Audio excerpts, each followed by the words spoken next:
مکمل مکمل غصے سے بڑبڑاتے ہوئے بولی اور وہ پھر سے مسکرایا۔ اونچا بولے نا، لفٹ چاہیے یا جاؤں؟ وہ بھی شاید اب لطف اندوز ہو رہا تھا۔ تم خود جاؤں گی یا یہاں سے کچھ اٹھا کے سر پھاڑ دوں؟ اس کے تیور ایسے تھے کہ وہ سچ میں کچھ اٹھا کر مارنے والی تھی۔ گاڑی کو روکتے ہوئے وہ دوسری سڑک کی جانب جاتی اس لڑکی کو دیکھ کر پھر مسکرایا۔ Interesting, perfect girl for my wild جنگلی عبید ارسل پس پردہ مصنوعی سی ہنسی ضبط کرتا گاڑی اسٹارٹ کر چکا تھا۔ مکمل، آؤ بیٹا تم بھی ناشتہ کر لو۔ یہ ماہم تھی، اسے اس قدر جلدی میں آتا اور اپنے کمرے کی طرف جاتا دیکھ کر فکر سے بولی، مارننگ آپ دونوں کو، مجھے ناشتہ نہیں کرنا۔ مکمل سنجیدگی سے کہتی ہوئی وہ اپنے کمرے کی طرف بڑھ گئی۔ ماہم تو دیکھتی ہی رہ گئی، اسے کیا ہوا ہے؟ گئی تو کافی اچھے موڈ میں تھی۔ ماہم نے فکر مندی سے سکندر کو چائے دیتے استفسار کیا، جو شاید آفس کے لیے ایک دم ریڈی ہو چکے تھے۔ بھئی کر لیں گی ناشتہ، ویسے بھی وہ اتنی صبح کہاں کرتی ہے؟ سکندر نے نارمل سے انداز میں چائے لی اور نظروں سے اخبار کا ایک سرسری سا جائزہ لینے لگے۔ سنیں سکندر، میں تو کہتی ہوں اب مکمل کی شادی کر دیتے ہیں۔ مجھے تو اس کے یکدم بدلتے مزاج بہت پریشان کر رہے ہیں۔ ویسے بھی اس پڑھائی نے ہی آج کل کی نئی نسل کا دماغ خراب کر رکھا ہے۔ کیا کریں گی اتنا پڑھ کر؟ ماہم تو فکر مندی سے ہلکان سی تھی اور اب کی بار سکندر اخبار سے نظریں ہٹائے ماہم کی طرف متوجہ ہوئے۔ بالکل بھی نہیں، ابھی ہم اس کی شادی نہیں کر سکتے، اسے پہلے اپنی تعلیم مکمل کر لینے دو، اور ویسے بھی اس کی زندگی کا اتنا بڑا فیصلہ ہم اکیلے نہیں کر سکتے، روحی کی بھی مرضی اور رائے ضروری ہے۔ سکندر نے اپنی اکلوتی اور لاڈلی بہن کا بہت مان سے ذکر کیا۔ ماہم کو بات کہی، ماہم کے چہرے کی افسردگی بڑھی۔ کیوں روحی کی کیوں؟ مکمل ہماری بیٹی ہے سکندر۔ ماہم لمحے بھر کو آنکھوں میں شکایت لیے تھی۔ بھلے وہ ہماری بیٹی ہے،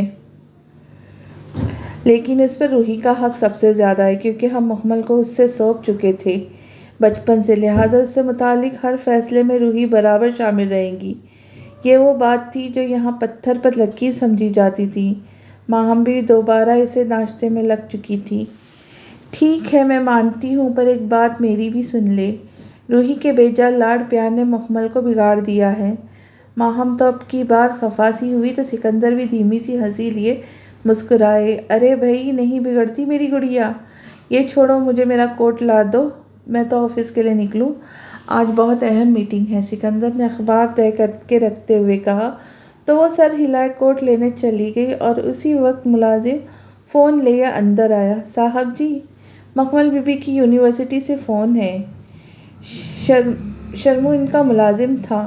فون سکندر کو دیتے ہوئے واپس چلا گیا، جبکہ کوٹ ہاتھ میں دھرے باہر آتی ماہم ضرور منہ پھلا چکی تھی۔ ضرور اس لڑکی کی شکایت لگانی ہوگی۔ ماہم تو اب فکر مندی سے سکندر کو کوٹ پہنا رہی تھی، جو اب فون کان سے لگا چکے تھے۔ Hello mister Sikandar, good morning. دوسری طرف مکمل کی پرنسپل زبیر صاحب کی آواز ابھری۔ جی زبیر صاحب، آپ کو بھی خیریت تو ہے؟ اتنی صبح صبح یاد کیا؟ ماہم اب سکندر کی طرف ہی نظریں جمائے تھی، اور وہ بھی متوجہ سے تھے۔ صبح صبح تنگ کرنے کی معذرت، لیکن مجھے مکمل کے متعلق بات کرنی تھی، جو بہت ضروری ہے۔ دراصل وہ پچھلے 2 ہفتوں سے کوئی کلاس نہیں لے رہی، جس کی وجہ سے اس کی پروگریس بہت لو جا رہی ہے۔ شاید وہ مینٹلی فریش نہیں لگتی۔ سب خیریت ہے؟ اب تو سکندر کے چہرے پر بھی تشویش ابھری تھی۔ جانتے تھے مکمل کی سستی کی وجہ روحی سے دوری ہے۔ جی سب ٹھیک ہے، سکندر نے گویا سوچ جھٹک کر جواب دیا۔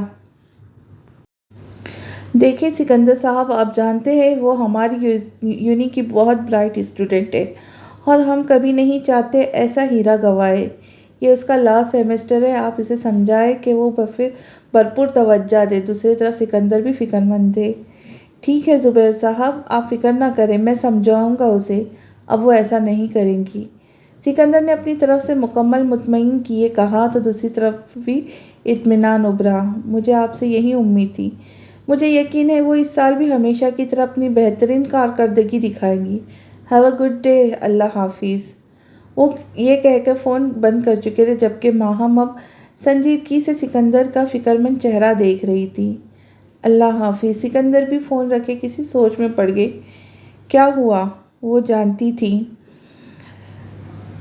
پھر بھی پوچھ رہی تھی۔ بعد میں بتاؤں گا، اب فی الوقت مجھے دیر ہو جائے گی، سنجیدگی سے کہتے وہ شرفو سے بیگ لیے ڈائننگ ٹیبل سے چابی اٹھاتے ہوئے باہر نکل گئے اور ماہم وہیں سر پکڑ بیٹھی رہی۔ What unbelievable! یہ پریزنٹیشن بنائی ہے آپ نے؟ اسے کہتے ہیں پریزنٹیشن؟ دل تو کر رہا ہے یہ لیپ ٹاپ ہی اٹھا کر باہر دے ماروں۔ مسئلہ کیا ہے فاروقی صاحب؟ دھیان کہاں ہے آپ کا؟ آج وہ پورے غضب میں آ چکا تھا۔ گرے 3 پیس اور مردانہ وجاہت جلال لیے وہ دلکش سراپا کسی اور کا نہیں بلکہ ملک کے نامور بزنس مین عبید ملک کا تھا۔ سامنے کھڑے فاروقی صاحب بھی لمحہ بھر کو ہل گئے تھے۔ سر میں معافی چاہتا ہوں، وہ گویا منمنائے تھے۔ مقابل کے چہرے پر ماتھے کی رگیں لمحہ بھر کو ابھری۔ وہ سامنے والے پر اچٹی ہوئی تنقیدی نظر ڈالے ہوئے تھا۔ آپ کی یہ کارکردگی ہماری کمپنی کو جلد دیوالیہ کر سکتی ہے۔ مہربانی فرما کر ہر کام کو ایک ہی بار میں ٹھیک کرنے کی عادت اپنا لیں۔ اب وہ اپنے غصے کو بمشکل کنٹرول کیے بولا تھا۔ غصہ اسے سوٹ نہیں کرتا تھا، دماغ کی نس فڑفڑانے لگتی تھی۔ میں اسے فوراً ٹھیک کرتا ہوں، آئندہ آپ کو شکایت نہیں ملے گی عبید ملک۔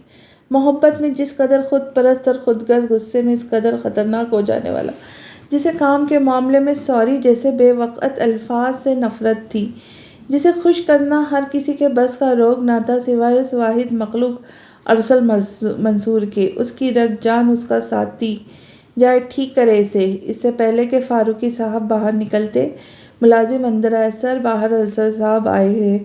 عبید کو سر ہلاتے ہی وہ دونوں باہر نکل چکے تھے۔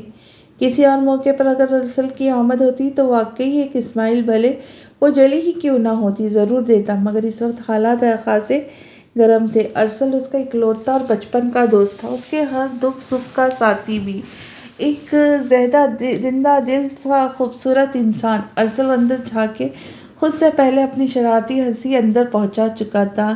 may I come in, my مسڑو خڑوس اور شعلہ نما عبید ملک؟ اب تو ارسل صاحب پورے کے پورے اندر آ چکے تھے، ہنسی اور مسکراہٹ لیے جو خاصہ اس کا خاصہ تھی۔ عبید نے ایک تنقیدی نگاہ اس پر ڈالی جو بڑی ڈھٹائی سے اسے نیک نام عطا کیا اب اس کے سامنے تھا۔ کیا کوئی اور لقب رہ گیا تھا مجھے دینے کو؟ اگل دے وہ بھی آج۔ کیوں آیا ہے تو وہ بھی اس وقت؟ میں بہت غصے میں ہوں، کام ہے تو بتا ورنہ نکل یہاں سے۔ یار کی ایسی بے حسی نے تو گویا ارسل کا دل پاش پاش کر دیا تھا، بلکہ چورا کر گئی تھی۔ پر ارسل صاحب اور عبید صاحب سے ذلیل ہو کے مسکرائے نہ تو یہ دوستی پر دھبا ہوا نا۔ ویسے تو بڑے افسوس کی بات ہے، نہ سلام نہ دعا، سیدھا سیدھا گیٹ آؤٹ ہی بول دیا۔ ظالم! ارسل صاحب بڑے ہی کوئی رونے والے منہ کے ساتھ سامنے ہی دراز ہوئے تھے، خوبصورت سا شرارتی چہرہ لیے۔ شکوہ تو یوں تھا کہ روٹھی محبوبہ منا رہے ہو۔ اب تو پس پردہ سی ایک ہلکی مسکراہٹ عبید بھی ضبط کر چکا دکھائی دیا تھا۔ آخر وہ اس کی جان تھا۔ ڈرامے مت کر، بتا کیا ہے؟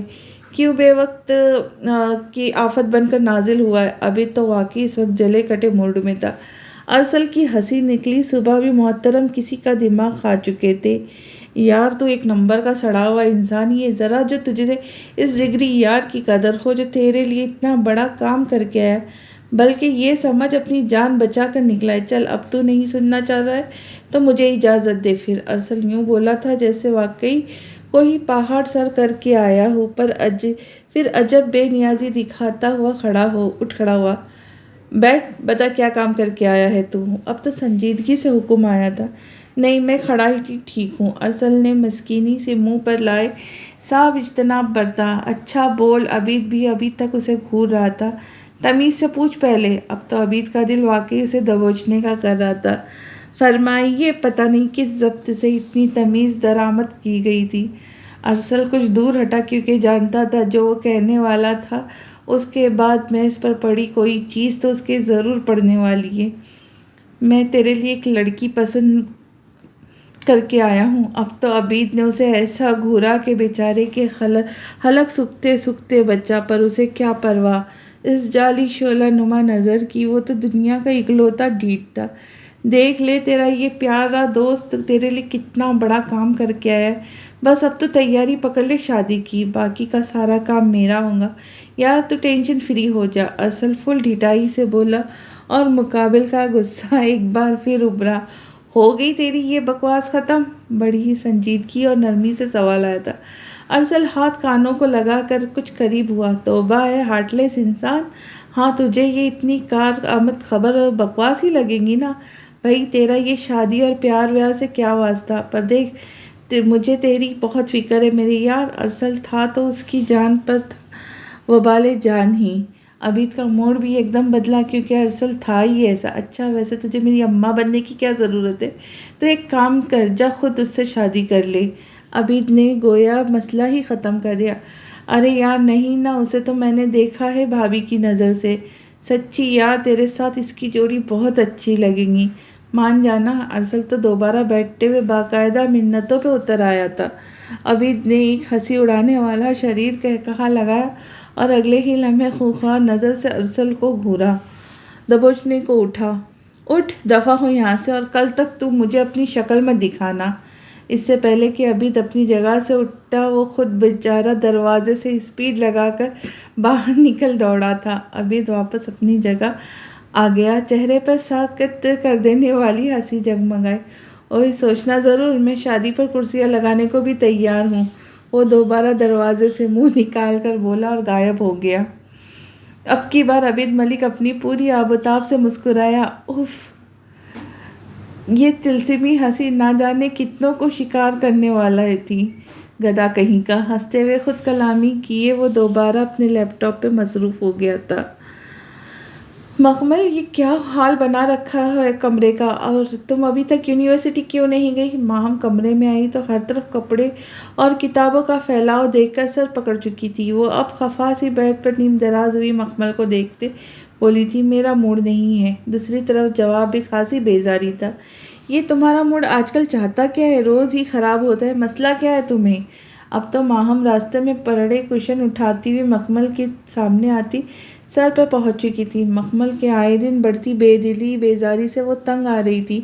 نظریں اب منہ پھلا کر بیٹھی مکمل پر تھیں۔ مسئلہ کوئی نہیں، مجھے روحی آپی یاد آ رہی ہے، مجھے ان کے پاس جانا ہے، میں نہیں رہ سکتی ان کے بغیر۔ ماہم کو اندازہ تھا کہ یہی وجہ تھی، اچھے سے جانتی جو تھی اپنی انوکھی لاڈلی کو۔ کیوں، ہم تمہارے دشمن ہیں کیا؟ کبھی اپنے سگے ماں باپ کو بھی اتنی اہمیت دے دیا کرو جتنی روحی کو دیتی ہو۔ اب وہ ہم سے زیادہ اہم ہو گئی ہے۔ ماہم کو روحی کچھ خاص پسند نہیں تھی، جس کی وجہ مکمل کا روحی سے حد درجہ اٹیچ ہونا تھا۔ دوسرا، عورت اپنی اولاد کے معاملے میں شیئرنگ پر کبھی بھی مطمئن نہیں ہو سکتی تھی، یہ فطری عمل ہے۔ وہ میرے لیے اس دنیا میں سب سے زیادہ اہم ہے ماما، کیونکہ یہ ان کی مکمل بھی ہوں اور ان کا ارتضیٰ بھی۔ مکمل کا جواب سن کر ماہم کچھ لمحے کو لاجب ہوئی۔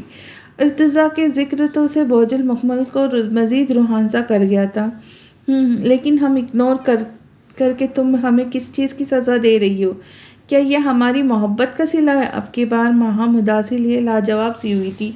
یہاں آ کر ان کی بھی دلیلیں ہارنے لگتی تھی۔ ایسا نہیں ہے، آپ اور ڈیڈ بھی میرے لیے اہم ہوں، لیکن مجھے روحی آپی کے پاس بھجوا دے، بھلے کچھ دن ہی۔ مکمل باقاعدہ سیدھی ہو کر بے قراری سے ان کا ہاتھ پکڑے اداسی سے بولی، میں اسے کہوں گی وہ یہاں آ جائے کچھ دن۔ تم وہاں جا کر اپنی پڑھائی کا مزید خرچ کرنا چاہتی ہو، جس کی تمہیں کوئی اجازت نہیں۔ ماہم بھی صاف گوئی سے بولی تو مکمل کا اداس چہرہ مزید اداس سا ہو گیا۔ نو، آپ ان سے مت کہیے گا، وہ نہیں آئیں گی، وہ وہاں اپنا کام نہیں بند کر سکتی۔ مکمل رنجیدہ سا منہ بنائے کہہ کر اپنا فون اٹھائے باہر نکل گئے۔ ماہم ایک بار پھر اداسی ہو گئی۔ روحین توقیر حمدانی مکمل کے والد سکندر ابراہیم کی چھوٹی اور لاڈلی بہن تھی۔ روحی کی شادی ایک بہت امیر گھرانے کے توقیر حمدانی سے ہوئی تھی۔ وہ ایک بہت خوبصورت لڑکی ہونے کے ساتھ ساتھ ایک اعلیٰ پائے کی ڈاکٹر تھی۔ خوشیاں بہت تھیں، مگر خوشیوں کے ساتھ ساتھ بہت بڑا حادثہ بھی تھا۔ اللہ نے روحی کو ایک بیٹا ارتضیٰ حمدانی دیا تھا۔ وہ ایک ہیپی فیملی تھی، مگر قسمت میں ان دونوں میاں بیوی کا بہت کم ساتھ تھا۔ ایک کار حادثے میں روحی اور توقیر کی گاڑی بری طرح تباہ ہوئی۔ اس وقت گاڑی میں وہ دونوں اور 3 سالہ ارتضیٰ بھی موجود تھا۔ اس خوفناک حادثے نے روحی کو تو بچا لیا، مگر اس سے توقیر کے ساتھ ساتھ ارتضیٰ کو بھی چھین لیا۔ روحی بمشکل بچ پائی تھی، گاڑی سے بس توقیر کی لاش ملی تھی، مگر ارتضیٰ کی باڈی یا اس کا کوئی نام و نشان نہ مل سکا۔ روحی اس اتنے بڑے حادثے سے مر ہی جاتی، مگر ارتضیٰ کی ڈیڈ باڈی نہ ملنے کے بعد اس کے زندہ ہونے کی ایک امید لیے وہ جینے کی طرف لوٹ آئی۔ گاڑی کے ارد گرد اور آگے پیچھے کے علاقے سے بھی ارتضیٰ کے بارے میں کوئی سراغ نہیں مل سکا۔ روحی خالی ہو گئی تھی، اسے زندگی کی طرف لوٹانا ناممکنات میں سے تھا۔ تب تک خود سکندر ابراہیم کی کوئی اولاد نہ تھی۔ پھر اس حادثے کے 1 سال بعد ہی اللہ نے ماہم کی خالی گود بہت مدت بعد بھر دی تھی۔ خوبصورت روئی جیسی گلابی گالوں والی وہ بچی جس کا نام مخمل سکندر رکھ دیا گیا تھا۔ سکندر نے وہ بچی اپنی روحی کی اجاڑ زندگی میں سویرا کرنے کے لیے اسے سونپ دی۔ روحی جسے زندگی کی طرف لوٹ آئی، مگر مخمل کے بعد پروردگار نے ماہم اور سکندر کو پھر کوئی اولاد نہ دی۔ یوں مخمل ان تینوں کی محبت کے سائے میں بڑی ہوئی۔ اس کی ایک نہیں 2 مائیں تھیں۔ مخمل کے آ جانے کے بعد روحی کے اندر ارتضیٰ کو ڈھونڈنے کی شدت مزید تیز ہو گئی تھی۔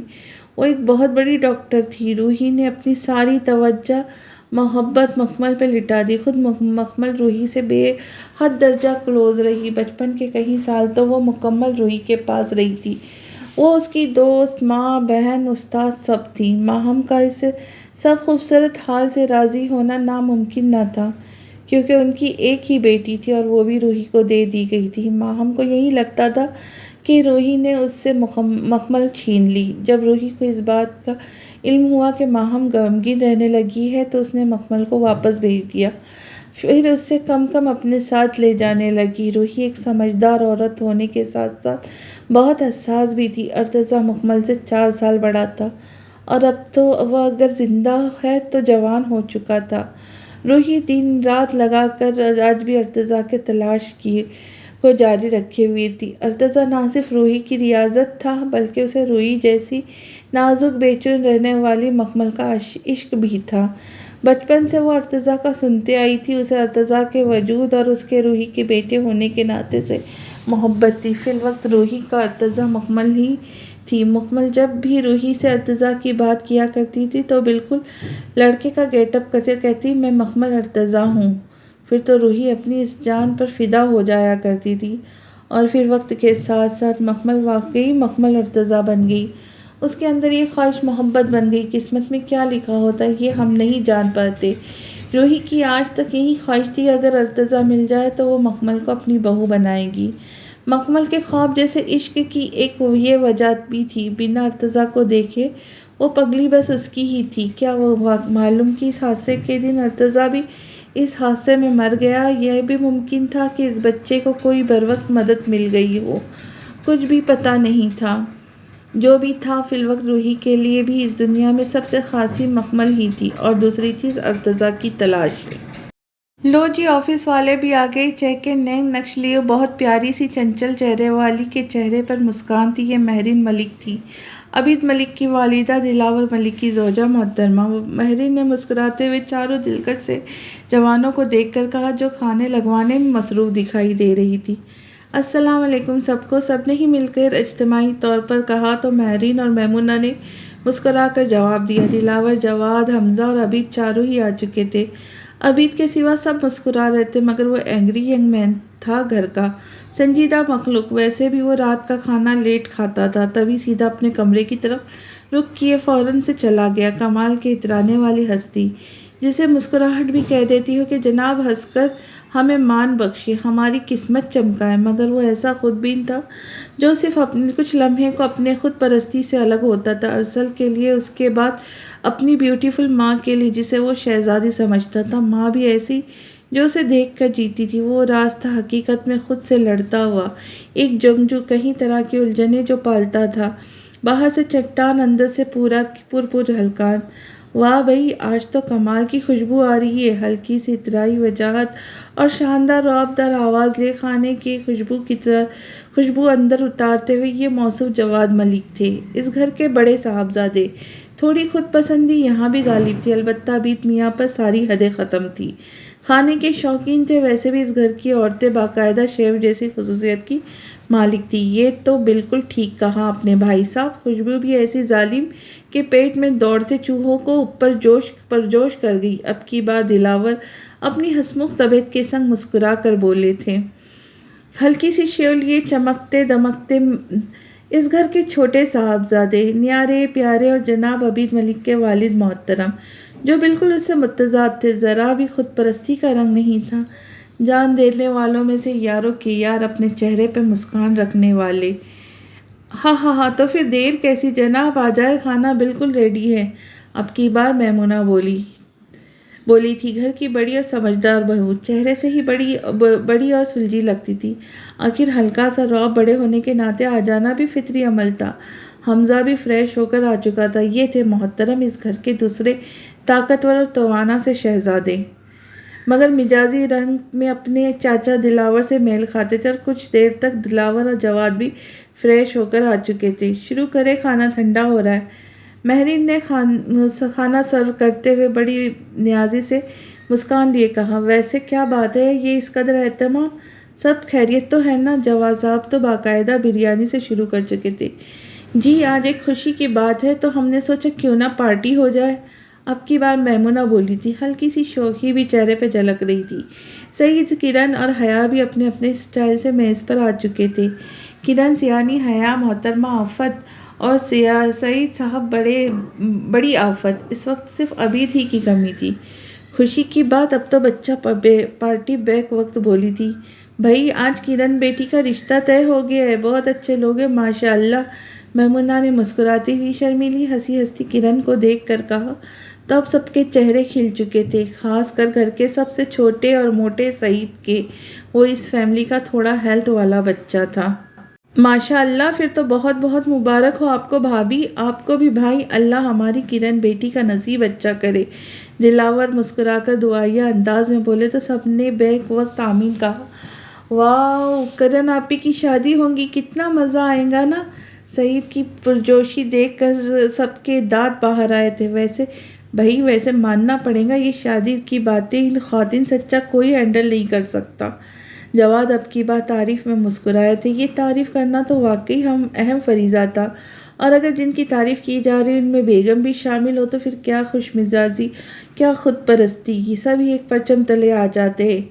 تو اور کیا بھائی صاحب، یہ کام عورتوں کے ہی کرنے والے۔ اب کی بار مہرین نے سب کو کباب سرو کرتے ہوئے کہا۔ وہ مکمل منفقہ انداز میں مسکرا دیے تھے۔ بہت مبارک ہو میری لاڈلی بہن، سدا خوش رہو۔ حمزہ اس گھر کا سب سے بڑا ذمہ دار ترین بچہ تھا۔ کرن اور وہ دونوں بہن بھائی سینئرز تھے۔ جہاں گھر میں پہلی شادی کی خبر کی خوشی ہر چہرے پہ رقص کرتی دکھائی دے رہی تھی، وہیں کرن کا چہرہ بھی اس خوشی سے گلنار تھا۔ جواد ملک اور دلاور ملک ماں باپ حیات نہ تھے، دونوں ہی کامیاب بزنس مین تھے۔ نہ عزت کی کمی تھی نہ ہی پیسے کی۔ ایک ہی کامیاب کنسٹرکشن بزنس رن کر رہے تھے، جس کی ایک وجہ بھائیوں کے بیچ کا اتفاق تھا۔ جواد ملک تیکھے مگر کہنے کو تحمل مزاج، جن کی جوزہ میمونہ ملک تھی۔ اللہ نے ان دونوں کو 3 بچوں سے نوازا تھا، حمزہ، کرن اور حیا۔ حمزہ اور کرن سب سے بڑے تھے اور 1 سال کا فرق لیے ہوئے تھے، جبکہ حیا کرن سے بھی 3 سال چھوٹی تھی۔ دلاور ملک، جن کی زوجہ مہرین ملک تھی، اللہ نے ان کو 2 بچوں سے نوازا تھا، عبید ملک اور سعید ملک۔ جہاں عبید اینگری ینگ جینٹل مین، وہیں سعید شرارتی، ہسمکھ اور گولو مولو بچہ تھا۔ دونوں کے بیچ 7-8 سال کا فرق تھا۔ حمزہ اور عبید اپنی انجینئرنگ مکمل کر کے اب اپنے ہی بزنس سے وابستہ تھے۔ کرن بھی MA کر چکی تھی، جس کی اب شادی طے ہو گئی تھی۔ حیا کی یونیورسٹی ابھی ختم ہوئی تھی، جبکہ سعید کا بھی کالج شروع ہوا تھا۔ وہ فرسٹ ایئر میں تھا۔ ایک مکمل ہیپی فیملی، جہاں سب کے دکھ اور خوشیاں سانجھی سی تھی۔ مکمل، کیا ہوا پرنسس، کوئی پرابلم ہے؟ تم اپنی پڑھائی کو سنجیدہ کیوں نہیں لے رہی ہو؟ رات کھانے پر مکمل کے انکار کے باوجود سکندر اسے خود ہاتھ پکڑے کھانے کی میز تک لائے تھے۔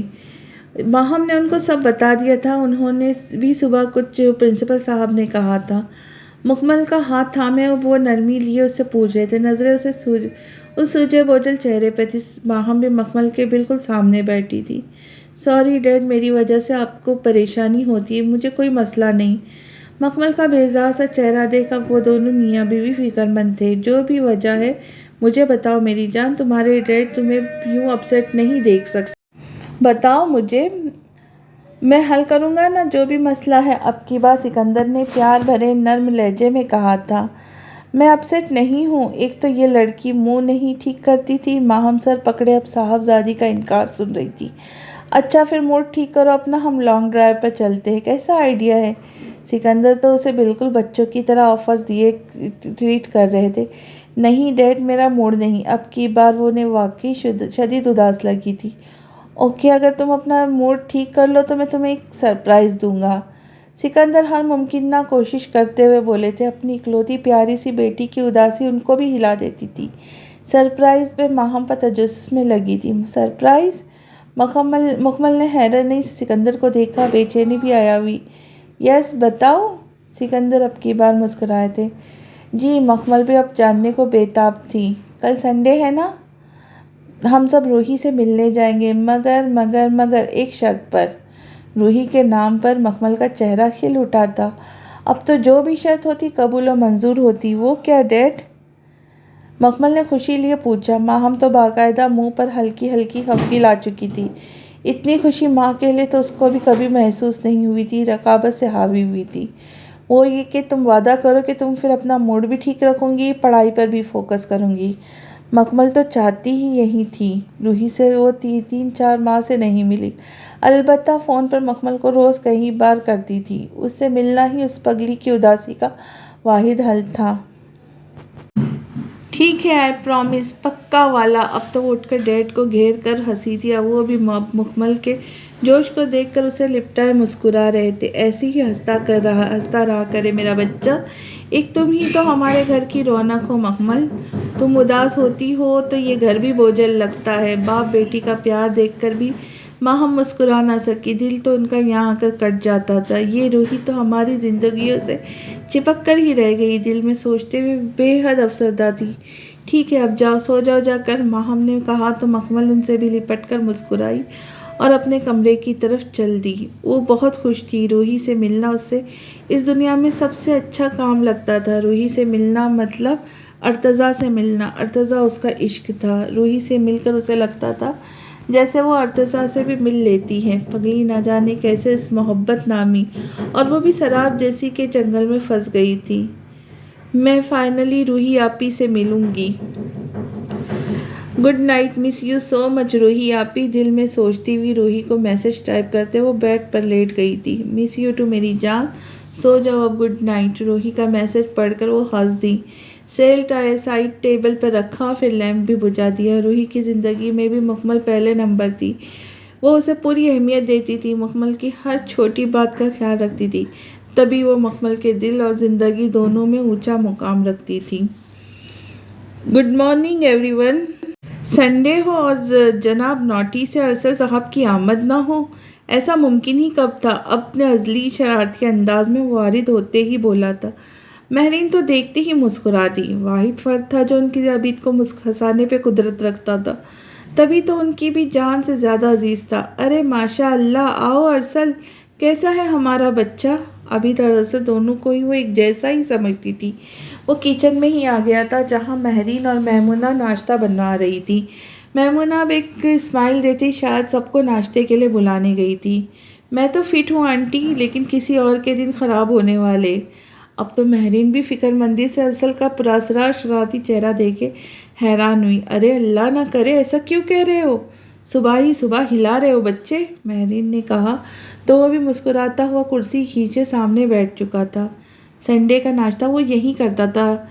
ارسل خود سے بھی اکلوتا بیٹا تھا۔ ارے میری پیاری سی آنٹی، میں تو آپ کی بہو اور عبید کی بیوی کی بات کر رہا ہوں۔ اب تو مہرین واقعی حیرت لیے مڑی تھی۔ ہیں، عبید کی بیوی؟ ارسل تو ان کے ایکسپریشن دیکھ کر ہنس دیا تھا۔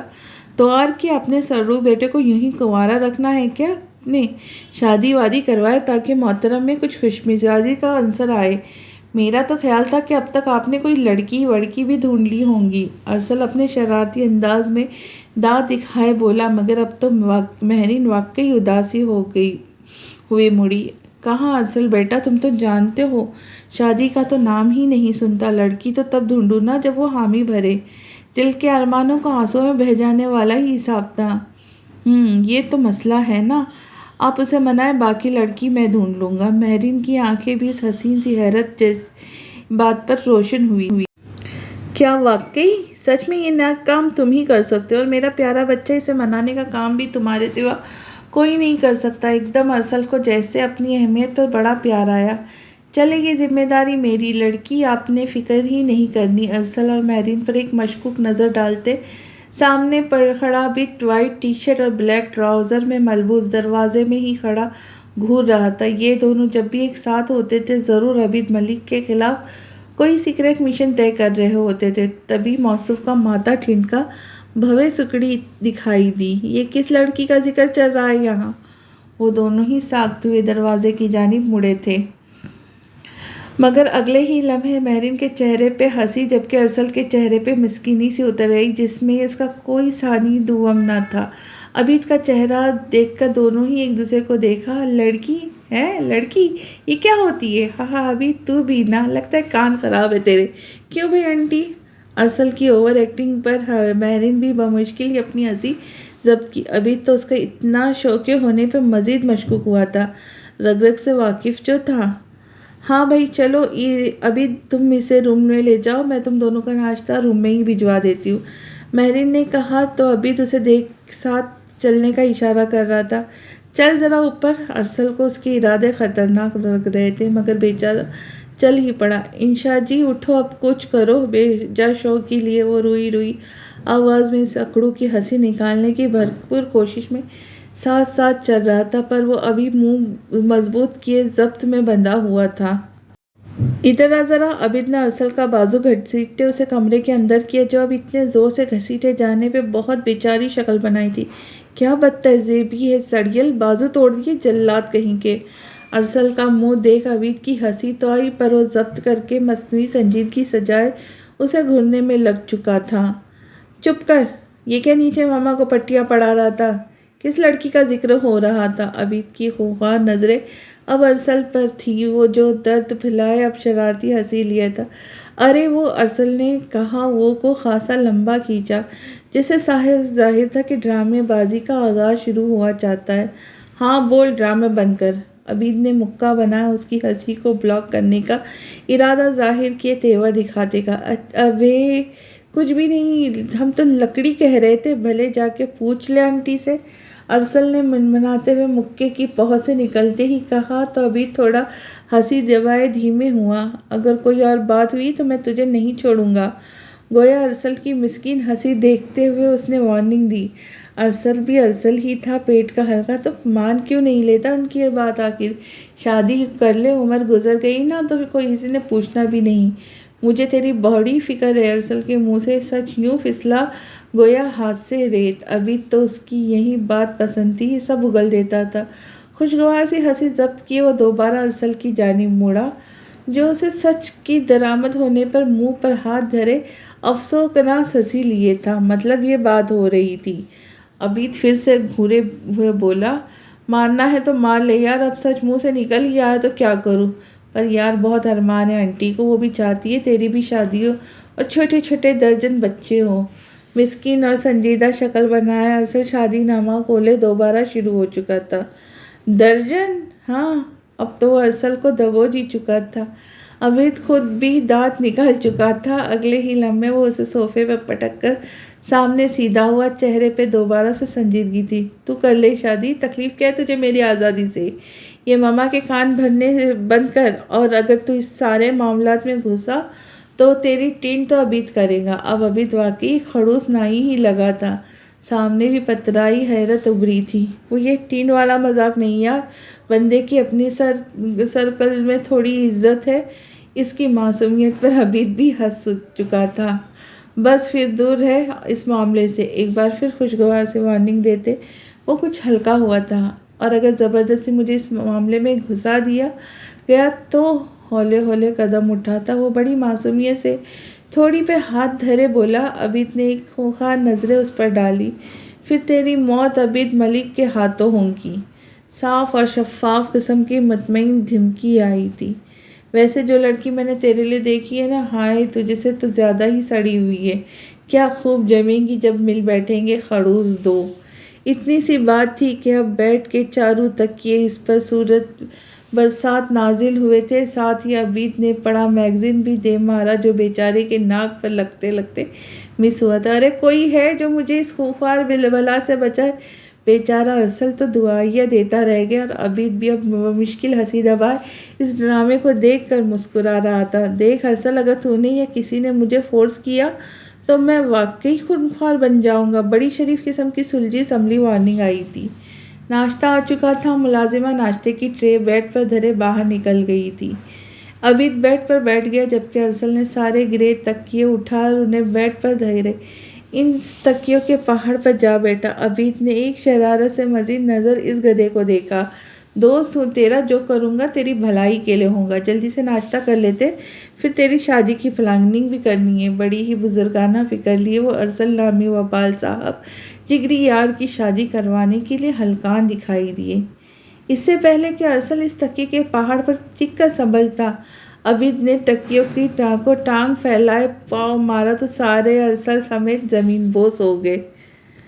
اب بتا کون سی پلاننگ؟ عبید تو ہنستا ہوا اب تکیہ لیے زمین پر اوندے پڑے ارسل پر جھکا پوچھ رہا تھا، وہ بھی ڈھیٹ مٹی دانت نکالے جا رہا تھا۔ تیری شادی کی شادی کی شادی کی، پھر کیا؟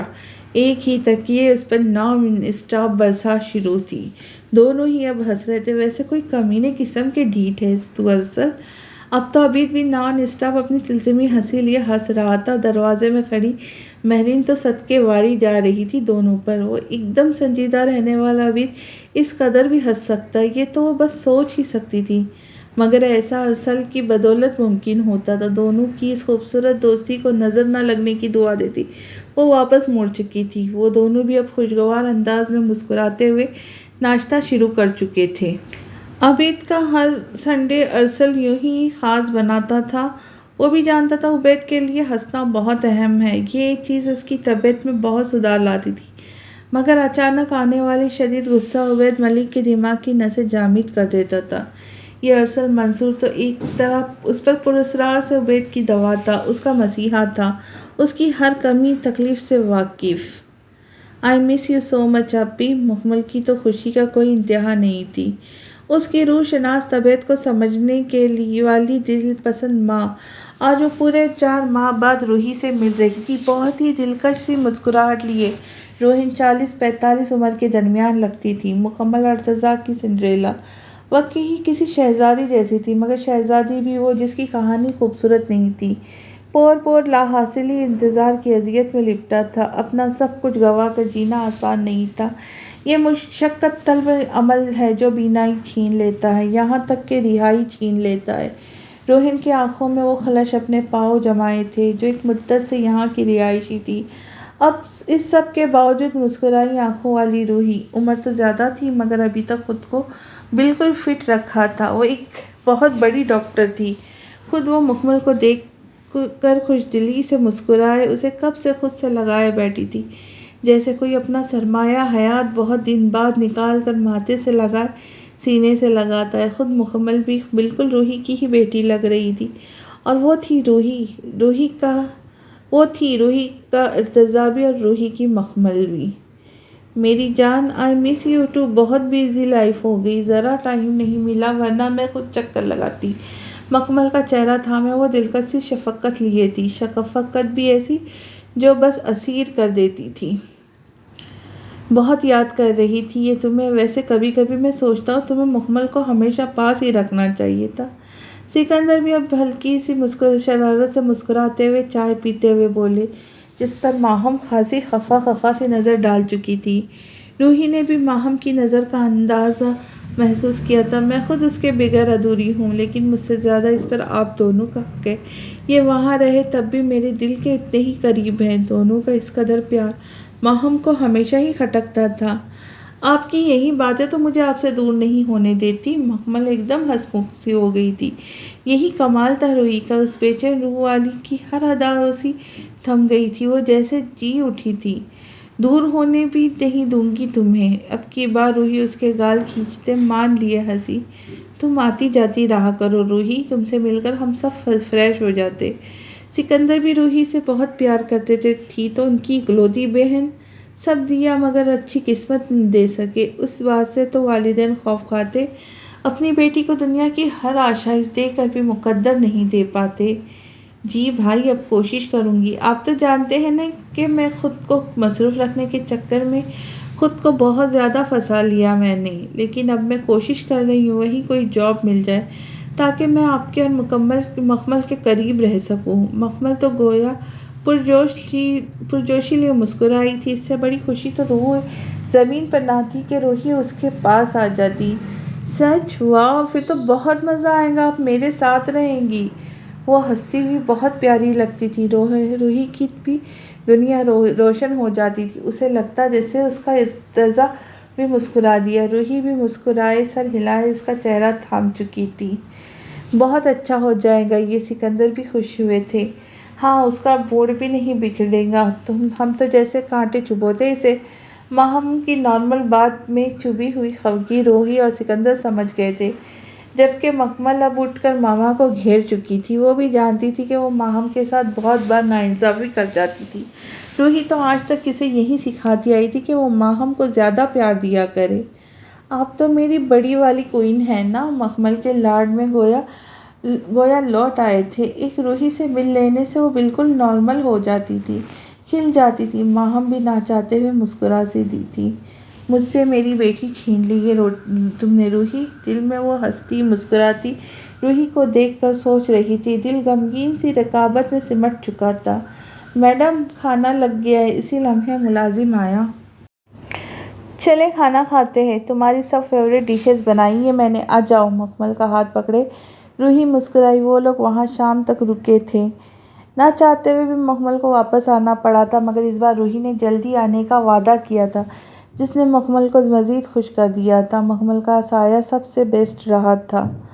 شام تک وہ واپس آ گئے تھے۔ یہیں اس کا دل لائبریری جانے کو کیا تھا کیونکہ اسے کچھ بکس لینی تھی۔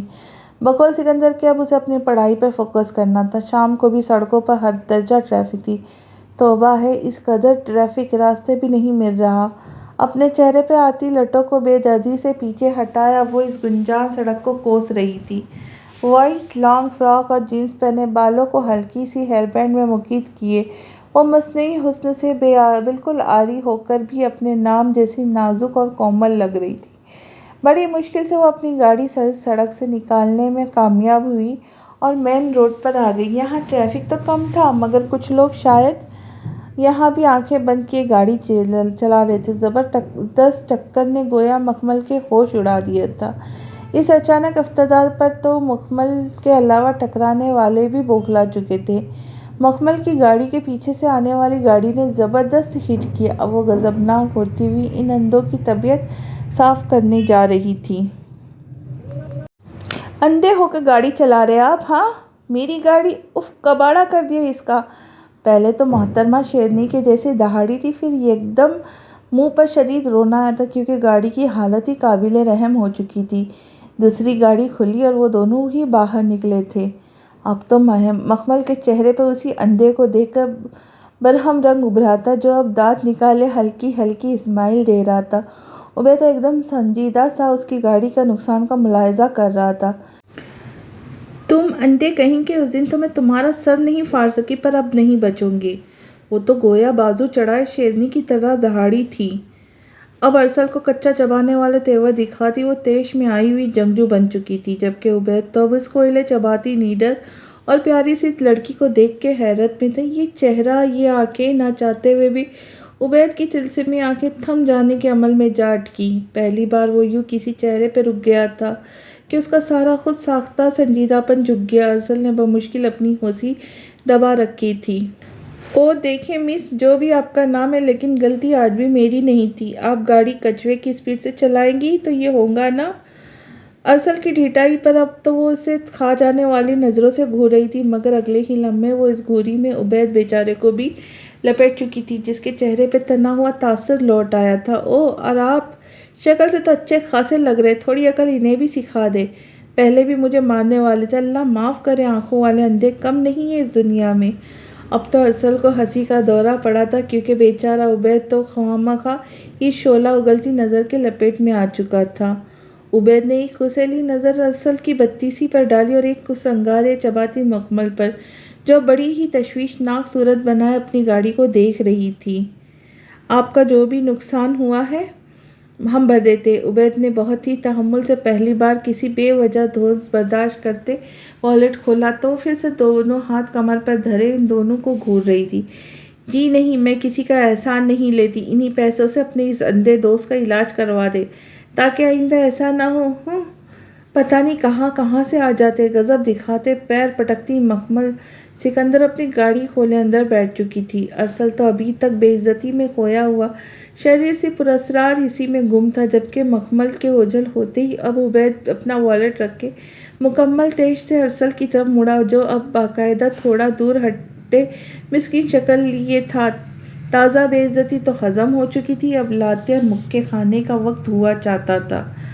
اب یہ مت کہنا کہ یہ تھی وہ لڑکی۔ عبید کے چہرے کی ناگوار سنجیدگی دیکھ کر ایک بار پھر ارسل کو ہنسی کا دورہ پڑا تھا۔ ہاں نا، کیا عجب اتفاق ہے، تیری اور اس کی ملاقات بھی ہو گئی۔ ہائے اوف، ایک دم ٹکر کی لڑکی ڈھونڈی ہے نا تیرے لیے تیرے اس شہزادے نے۔ ارسل اب اس کے ہاتھ سے واقعی پیٹ جاتا، مگر عبید تو واقعی کھو چکا تھا۔ ارسل، آپس کی بات ہے، یہ تو مجھ سے بھی زیادہ سڑی ہوئی ہے، یعنی ایسی تو میرا پہلے ہی دن سر پھاڑے گی۔ بیچاری سنجیدگی اور معصومیت لیے عبید خاصا فکر مند لگا رہا تھا، جبکہ ارسل کے دماغ کی گھنٹی ضرور جل اٹھی۔ اوئے ہوئے، یعنی گل بن سکتی جے، یار دیکھ تو ہے کتنی پیاری۔ کیا ہوا جو زبان کی تیز ہے، خوب جمیں گی جب مل بیٹھیں گے، بس زبان دو۔ اب تو ارسل تھا اور عبید کی گرفت، مگر وہ ہنستا ہوا اس کی گرفت سے نکلے گاڑی میں بیٹھ چکا تھا۔ عبید ملک کی یہ سنجیدگی تو واقعی نہیں تھی، وہ بھی ہلکی دبی مسکراہٹ لیے گاڑی میں بیٹھ رہا تھا۔ ارسل کی جانچتی نظریں تو اب اپنے جگر پر ہی تھی۔ ہاں کر دے شہزادے، ارسل واقعی عرض کا اکلوتا ڈھیٹ تھا۔ عبید نے ایک مصنوعی غصے کی نظر سے اسے نوازا۔ صحیح شرارت سجائے وہ آنکھیں کھولے جواب کا منتظر تھا۔ لگتا ہے تجھے اپنی جان ذرا بھی نہیں پیاری، مجھے کیوں لگتا ہے کہ تو میرے ہاتھوں سے ہی مرے گا، اور سب کی زبان پر یہی ہوگا کہ بیچارہ عبید ملک کی شادی کروانے کے چکر میں ضائع ہو گیا۔ اب کی بار عبید کی آنکھوں میں بھی شرارت تھی، مقابل قہقہا ابھرا تھا۔ ہاں میرے یار، تو مجھے ایزی نہ لے، یہ یاد رکھ کہ کروانے کے بعد ہی مروں گا، اور پہلے روانہ بھی ہو گیا نا تو میری نیک روح یہ فریضہ سر انجام دینے پہنچ جائے گی۔ اور وہ خود بھی ہنس رہا تھا۔ بہت بڑا ڈرامہ ہے تو بدرو کہیں کا۔ عبید بھی ہنسی دبائے میوزک آن کر چکا تھا، مگر اس کا دماغ تو واقعی آج کسی اور ہی سمت گامزن تھا۔ ارسل نے بھی ایک اور مسکراتی نظر ڈالی اور ہنستا ہوا میوزک سنتے سنتے سامنے دیکھنے لگا۔ دھیرے دھیرے مچل اے دلے بے قرار، کوئی آتا ہے یوں تڑپ کے، نہ تڑپا مجھے بار بار، کوئی آتا ہے دھیرے دھیرے مچل اے دلے بے قرار۔ ارسل صاحب نے تو چن چن کر گانوں کی کلیکشن رکھی تھی، پرانے گانوں کے۔ وہ دونوں ہی دل دادا تھے۔ عبید تو شاعری سے بھی شغف رکھتا تھا۔ تنہائی اور تکلیف زندگی سے جڑے تو انسان کو ہلکا پھلکا شاعر بنا ہی دیتی ہے۔ عبید کی چہرائی کی رعنائی بھی بے مثال تھی۔ ارسل کے چہرے کی دلکشی اس سے بھی باکمال تھی۔ اس کے دامن کی خوشبو ہواؤں میں ہے، اس کے قدموں کی آہٹ فضاؤں میں ہے۔ اس کے دامن کی خوشبو ہواؤں میں ہے، اس کے قدموں کی آہٹ فضاؤں میں۔ مجھ کو کرنے دے سولہ سنگار، کوئی آتا ہے مدھر سی موسیقی، نے تو دل جلے کو بھی سر دھونے پہ مجبور کر دیا تھا۔ اسے بھی لگا جیسے دل میں کوئی قدم رکھنے آ رہا ہے۔ ارے واہ، آج تو میری بیٹی تمام فضول چیزیں چھوڑ کر کتاب پڑھ رہی ہے، دیٹس ویری گڈ۔ صبح ناشتے کے بعد میمونہ کمرے میں آئی تو حیا کو میوزک سننے اور موبائل میں مصروف ہونے کی بجائے کتاب میں گھسا دیکھ کر ان کے چہرے پہ خوشگوار سی آئی تھی۔ وہ بیڈ سے ٹیک لگا ایک ٹانگ پر دوسری ٹانگ چڑھائے ریڈنگ میں مگن تھی۔ وہ بھی ہلکا سا مسکا دی۔ اپنے چہکتے نئے نقش والی حیا ملک، بلا شبہ اس کا حسن چمکتا ستارہ تھا۔ کسی دل والے کا عشق بھی تھی ارسل منصور کا۔ ایک مدت سے وہ آفت کا پرکالہ اس ظالم تیکی بحث پر اپنی بے مول محبت لٹاتا آ رہا تھا، چپ چاپ یک طرفہ طور سے، خاموش سے۔ نہیں جانتی تھی کہ پگلی کسی ہیرے کی ریاضت ہے، کسی آسمان کے چاند کی محبت ہے۔ وہ جو دوست پر واری جاتا تھا، پھر محبوب کے لیے دنیا کی ساری رنگینی سمیٹ لاتا۔ ہسمکھ نیارا، بے حد پیارا، مگر ہائے یہ محبیت کی کرسی! جو بیٹھتا ہے مغرور ہو جاتا، خود سری کا شکار ہو جاتا، اور محبوب ظالم نہ ہو تو اسے محبوب کون کہے؟ یونین ختم ہونے کے بعد اب وہ بالکل فری ہی تھی۔ جی ممی، بس یہ کل ڈیڈ بہت اچھی بکس لائے ہیں، سوچا انہیں ہی پڑھ لوں، اور کروں بھی کیا؟ یونین کے بعد تو بہت بور ہو گئی ہوں۔ وہ بھی ناک چڑھائے اپنی بوریت کا رونا روتے بولی تو میمونہ ہلکی سی مسکراہٹ لیے اس کے روبرو بیٹھ گئی۔ تو بھئی ڈھونڈ لیتے ہیں نا مصروفیت، کیوں نہ کرن کے ساتھ ساتھ ہم تمہاری بھی شادی کر دیں؟ میمونہ تو مکمل گھریلو خاتون تھی، ایک ایسی ماں جسے اب بس اپنی بیٹیوں کو پیا گھر بھیجنے کی ہی فکر ہوتی ہے۔ کتاب رکھے وہ حیرت لیے سیدھی ہوئی۔ میری شادی؟ حیا کے ایکسپریشن دیکھ میمونہ مسکرا کر ہلکا سا مسکرا دی۔ ہاں شادی، ویسے بھی کرن کے بعد تمہارا ہی نمبر ہے، کیونکہ آپ کے حمزہ بھیا نے صاف صاف کہہ دیا ہے کہ پہلے حیا اور کرن کی شادی ہوگی، پھر میں کروں گا۔ ویسے بھی میں تمہارے اور ڈیڈ بھی یہی چاہتے ہیں، ہم جلد از جلد اپنے بچوں کے فرض سے سبکدوش ہو جائے۔ اب کی بار میمونہ کے لہجے میں نرمی اور مان سا تھا۔ کیا آپ میری مرضی سے شادی کریں گی؟ حیا سنجیدگی اور کھوئے انداز میں بولی تھی۔ سامنے بھی کچھ پل کو سنجیدگی ابھری، جانتی جو تھی اپنی بچی کی انوکھی جنونی مرضی۔ سنجیدگی نے ہلکی ناگواری کا بھی رنگ پکڑا۔ عبید کے علاوہ اگر کوئی تمہیں پسند ہے تو بتاؤ۔ اس بات پر حیا کے چہرے پہ بے قراری ابھری، فطرتی تھی۔ محترمہ، عبید ملک جیسے غصے اور گھمنڈی پر فریضہ تھی، یعنی اس خودبین